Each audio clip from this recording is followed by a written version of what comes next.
नमस्कृत्य नरं चैव नरोत्तमं देवीं सरस्वतीं व्यासं ततो जयमुदीरयेत्। ओम नमो भगवते वासुदेवाय।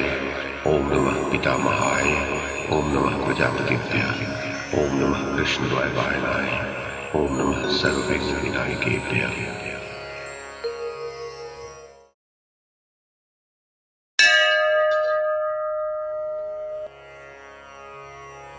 वैशंपायन जी कहते हैं, जनमेजय, तब युधिष्ठिर ने पूछा, श्री कृष्ण, ये जरासंध कौन है? उसका बल और पराक्रम कैसा है जो प्रज्वलित अग्नि के समान आपका स्पर्श करके भी पतंग के समान जलकर भस्म नहीं हो गया?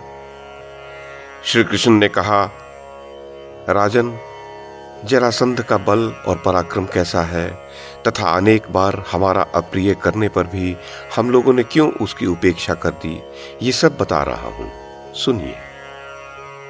मगध देश में बृहद्रथ नाम से प्रसिद्ध एक बलवान राजा राज्य करते थे। वे 3 अक्षौहिणी सेनाओं के स्वामी और युद्ध में बड़े अभिमान के साथ लड़ने वाले थे। राजा बृहद्रथ बड़े ही रूपवान, बलवान, धनवान और अनुपम पराक्रमी थे।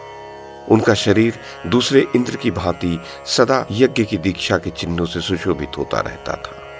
वे तेज में सूर्य, क्षमा में पृथ्वी, क्रोध में यमराज और धन संपत्ति में कुबेर के समान थे।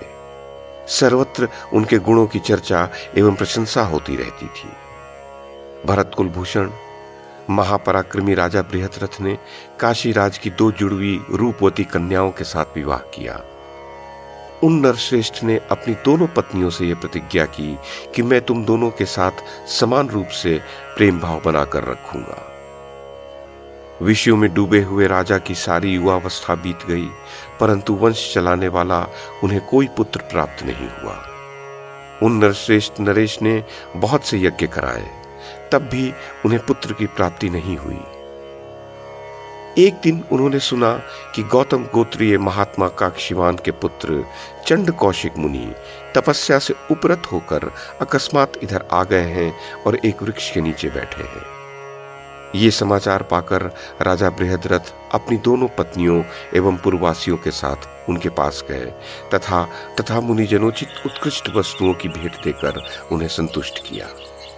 महर्षि ने भी यथोचित व्यवहार द्वारा बृहद्रथ को प्रसन्न किया।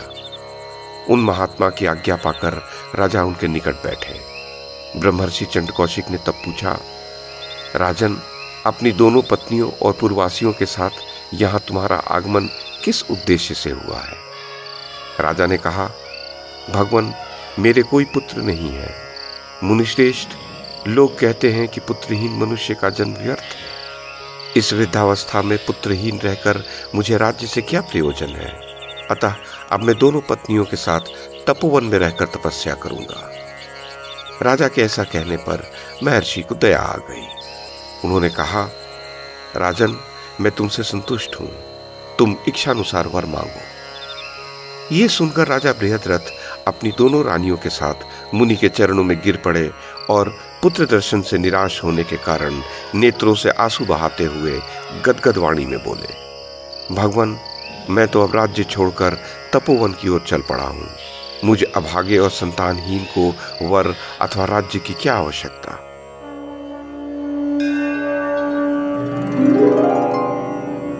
वैशंपायन जी कहते हैं, जनमेजय, तब श्री कृष्ण ने कहा, राजा का यह कातर वचन सुनकर मुनि की इंद्रियां क्षुब्ध हो गई और उसी आम वृक्ष की छाया में बैठे वे ध्यानस्थ हो गए। उसी समय वहां बैठे हुए मुनि की गोद में एक आम का फल गिरा। वह न वायु के चलने से गिरा था, न किसी तोते ने ही उस फल में अपनी चोंच गड़ाई थी। मुनिश्रेष्ठ चंड कौशिक ने उस अनुपम फल को हाथ में ले लिया और उसे मन ही मन अभिमंत्रित करके पुत्र प्राप्ति कराने के लिए उसे राजा को दे दिया और कहा, राजन, तुम्हारा मनोरथ पूर्ण हो गया। अब तुम अपनी राजधानी को लौट जाओ। ये फल तुम्हें पुत्र प्राप्ति कराएगा। अब तुम वन में जाकर तपस्या न करो, धर्म पूर्वक प्रजा का पालन करो। यही राजाओं का धर्म है। नाना प्रकार के यज्ञों द्वारा भगवान का यजन करो और देवराज इंद्र को सोमरस से तृप्त करो। तदोपरांत पुत्र को राज सिंहासन पर बिठाकर वानप्रस्थाश्रम में आ जाना। भूपाल, मैं तुम्हारे पुत्र के लिए 8 वर देता हूं।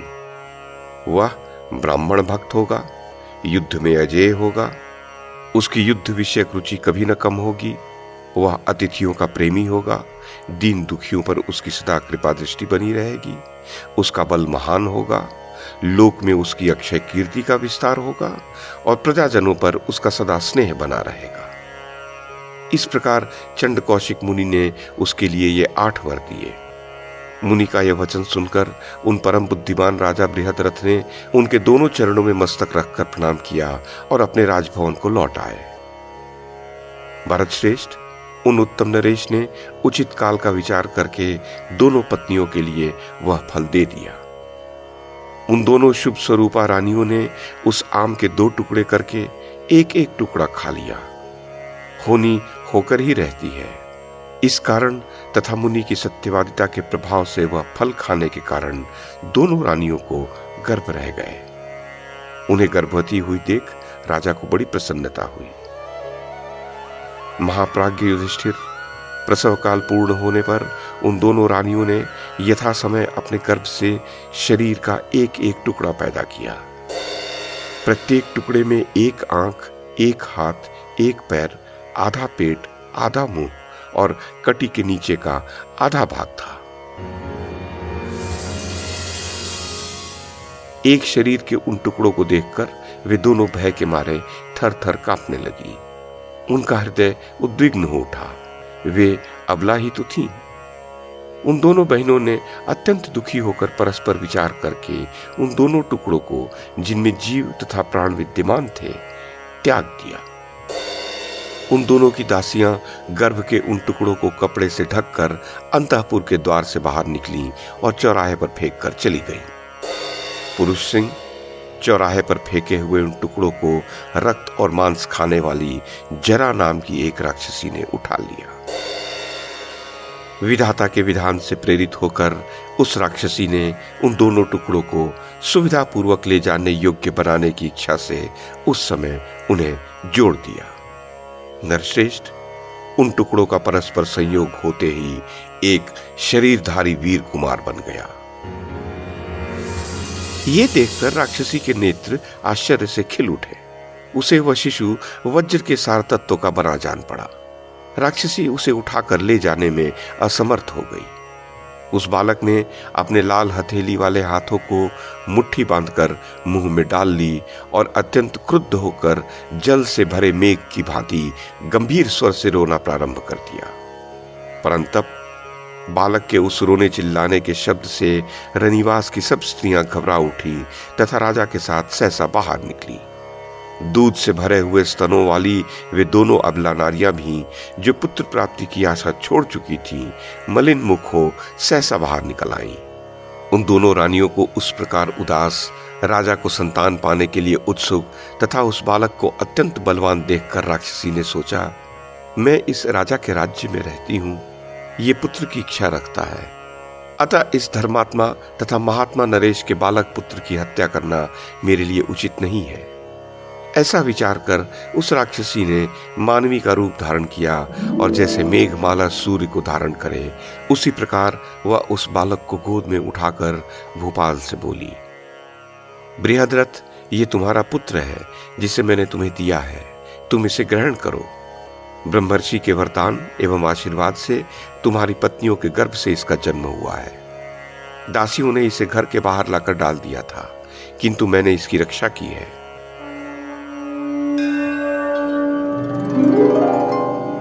वैशंपायन जी कहते हैं, जन्मेजय, तब श्री कृष्ण ने आगे कहा, भरत कुलभूषण, तब काशीराज की उन दोनों शुभ लक्षणा कन्याओं ने उस बालक को तुरंत गोद में लेकर उसे स्तनों के दूध से सींच दिया। ये सब देख सुनकर राजा के हर्ष की सीमा न रही। उन्होंने सुवर्ण की सी कांति वाली उस राक्षसी से, जो स्वरूप से राक्षसी नहीं जान पड़ती थी, इस प्रकार पूछा, कमल के भीतरी भाग के समान मनोहर कांति वाली कल्याणी, मुझे पुत्र प्रदान करने वाली तुम कौन हो? बताओ, मुझे तो ऐसा जान पड़ता है कि तुम इच्छानुसार विचरने वाली कोई देवी हो। राक्षसी ने कहा, राजेंद्र, तुम्हारा कल्याण हो। मेरा नाम जरा है। मैं इच्छानुसार रूप धारण करने वाली राक्षसी हूं और तुम्हारे घर में पूजित हो सुखपूर्वक रहती चली आई हूं। मैं मनुष्यों के घर घर में सदा वर्तमान रहती हूं। कहने को मैं राक्षसी ही हूं, किंतु पूर्व काल में ब्रह्मा जी ने गृह देवी के नाम से मेरी सृष्टि की थी और उन्होंने मुझे दानवों के विनाश के लिए नियुक्त किया था।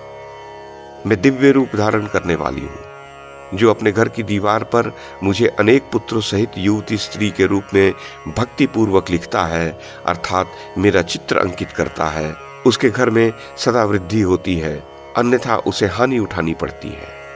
प्रभु, मैं तुम्हारे घर में रहकर सदा पूजित होती चली आई हूं एवं तुम्हारे घर की दीवारों पर मेरा ऐसा चित्र अंकित किया गया है जिसमें मैं अनेक पुत्रों से घिरी हुई खड़ी हूं। उस चित्र के रूप में मेरा गंध, पुष्प, धूप और भक्ष्य भोज्य पदार्थों द्वारा भली भांति पूजन होता आ रहा है। अतः मैं उस पूजन के बदले तुम्हारा कोई उपकार करने की बात सदा सोचती रहती थी। धर्मात्मन, मैंने तुम्हारे पुत्र के शरीर के इन दोनों टुकड़ों को देखा और दोनों को जोड़ दिया। महाराज, दैववश तुम्हारे भाग्य से ही उन टुकड़ों के जुड़ने से यह राजकुमार प्रकट हो गया है। मैं तो इसमें केवल निमित्त मात्र बन गई हूं। राजन, अब इस बालक के लिए जो आवश्यक संस्कार हैं उन्हें करो। यह इस संसार में मेरे ही नाम से विख्यात होगा। मुझ में सुमेरु पर्वत को भी निगल जाने की शक्ति है। फिर तुम्हारे इस बच्चे को खा जाना कौन सी बड़ी बात थी मेरे लिए। किंतु तुम्हारे घर में जो मेरी भली भांति पूजा होती आई है, उसी से संतुष्ट होकर मैंने तुम्हें यह बालक समर्पित किया है। युधिष्ठिर, ऐसा कहकर जरा राक्षसी वहीं अंतर्धान हो गई और राजा उस बालक को लेकर अपने महल में चले आए। उस समय राजा ने उस बालक के जात कर्म आदि सभी आवश्यक संस्कार संपन्न किए और मगध देश में जरा राक्षसी की गृह देवी के रूप में पूजन का महान उत्सव मनाने की आज्ञा दी। ब्रह्मा जी के समान प्रभावशाली राजा बृहद्रथ ने उस बालक का नाम रखते हुए कहा, इसको जरा ने संधित किया है, अर्थात जोड़ा है, अतः इसका नाम जरासंध होगा।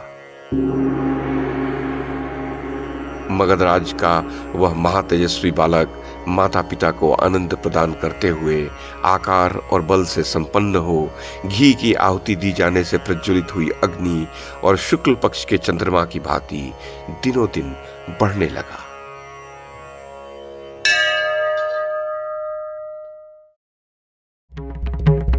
YouTube के माध्यम से महाभारत की कथा को एक श्रृंखला के रूप में प्रस्तुत करने का हमारा ये प्रयास यदि आपको सराहनीय लगा हो तो कृपया इस कड़ी को लाइक और शेयर करें, चैनल को सब्सक्राइब करें और बेल आइकन को दबाएं। साथ में अन्य लोगों को भी देखने के लिए प्रेरित करें। धन्यवाद और नमस्कार।